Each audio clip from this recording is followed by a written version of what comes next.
analogize heat to the idea of your emotional body, and the fact that something could be agitating your emotional body and making you feel irritated and cranky, and you don't realize that it's energy. You think that it's personal, and you attribute the reason why you're upset to the personal things happening in your own life, not realizing that pretty much everybody's going through it at the same time. And right now, we are in one of those periods where everybody's energy is cranked way up, and there's a lot of stress. Well, I was just about to say, is Kerrang! It's the night before. We're talking to David Wilcock at the moment. He's a researcher and lecturer and filmmaker. And what I was going to say to you is, I have noticed, in the United Kingdom at the moment, a lot of people are getting stressed. Obviously, the credit crunch, but not just that. It kind of people being more irrational and being, acting quite strange, and also a lot of people getting into kind of more esoteric stuff and getting involved in more weird things like in terms of what they're interested in. Are you saying that this is something that's happening across the world because of these changes in the universe? Yes, it is. That is exactly what I'm saying.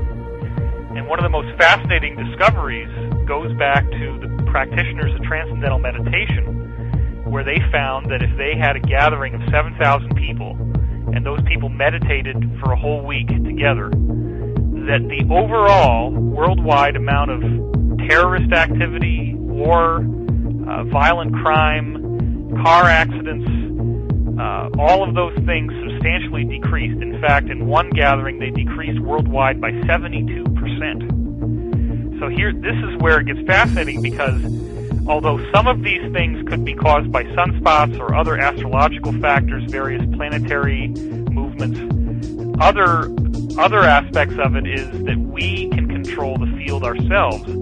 And when people calm themselves down as groups, then that has a field effect that will calm other people down. And we have a wonderful amount of data to show that. Yeah. So David, in your research, what you're saying is, and I don't know how many people listening to us will have heard of this, but every now and then a bunch of hippy dippies will ring us up or whatever and say, listen, we're all just going to sit down and we're going to meditate on love.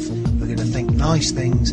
We're going to do it for a couple of hours. It's going to happen across the world. And like I said, I don't know how many people listening to the show are aware that this happens, but sometimes big groups of people, thousands of people, will all pick a time specifically to meditate and be nice. Are you saying that does genuinely work?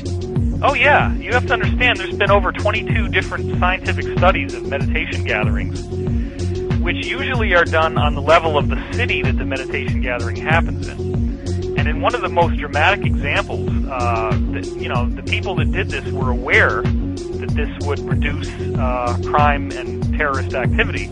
There was a gathering in Lebanon during the Israel-Lebanon war in the early 80s. And there was gunfire and explosions going on outside the doors of the building where people were having the meditation gathering. And they were actually looking at each other going, well, should we run? Should we evacuate?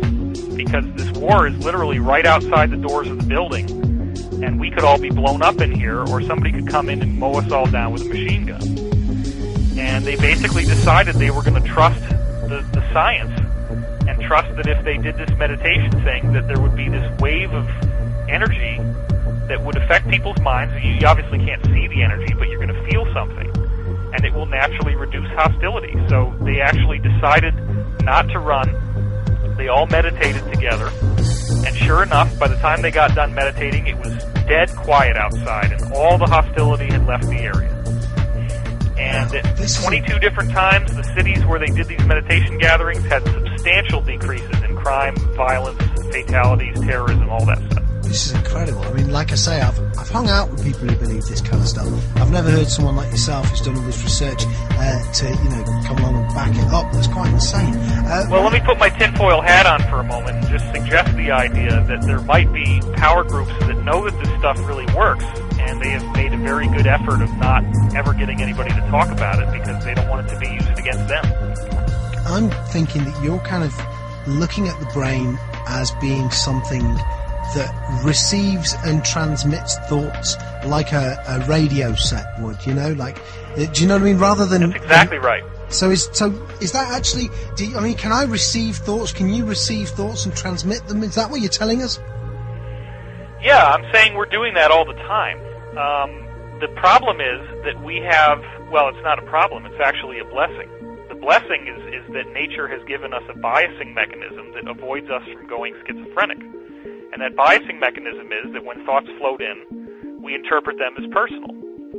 But there are multiple studies that have been done that show that if you live next door to someone, that the rate at which you breathe, the rate at which your heart rate is pumping, the rate at which the electrical activity is happening on your skin, all of these physiological factors synchronize with the body of the person who lives next door to you. Even if you never talk to the guy that you live next door to, which I know in London probably happens all the time.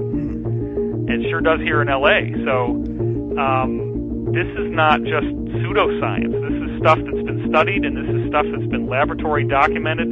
There's a guy named Dr. William Broad who has shown that you can have somebody in a room and have a secret camera aimed at them, and they don't even realize it, and you wire up their skin for how much electrical activity they have. And when you have someone stare at them in a monitor in another room, then that person's electrical activity that's being stared at goes way, way up, and they have no idea they're being stared at. They don't feel anything, they don't notice anything, but their body does.